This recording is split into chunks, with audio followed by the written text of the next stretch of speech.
मी सगळ्या पेशंटची अपॉइंटमेंट घेते, डॉक्टरांबद्दल हवी ती माहिती देते आणि प्रत्येक पेशंटला वेटिंग टाइम कसा कमी भेटेल यावर माझा फोकस असतो.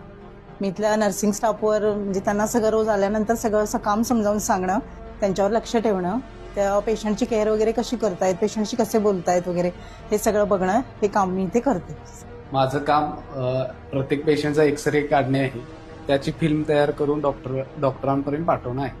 आम्ही इथे क्लिनिंगचं किंवा आपलं हॉस्पिटल साफसफाई कशी राहील, स्वच्छ कसं राहील याची काळजी आम्ही घेतो. माझं काम आहे की प्रत्येक डिपार्टमेंट सुरळीत चालू आहे की नाही बघणे आणि प्रत्येक पेशंटला सर्वोत्कृष्ट दर्जा मिळतोय की नाही हे बघणे. डेक्कन हॉस्पिटलची जी सर्व्हिस आहे ती ग्रामीण भागातील रुग्णांपर्यंत कशी पोहोचवायची हे आमचं काम आहे. पेशंटची काळजी घेणे, वेळेवर औषध देणे, आहार बघणे, त्यांना लवकर बरं करून घरी पाठवणे हे माझं काम. आमचं काम आहे ऑपरेशनच्या आधी ओटी रेडी करणं, ऑपरेशन वेळी डॉक्टरना असिस्ट करणं आणि ऑपरेशन नंतर नेक्स्ट सर्जरीला ओटी प्रिपेअर करणं. आमचं काम आहे सर्व प्रकारचे ब्रँडेड औषधं ठेवणं आणि पेशंटपर्यंत पोहोचवणं, डॉक्टरांच्या प्रिस्क्रिप्शननुसार योग्य माहिती करून पेशंटला देणं.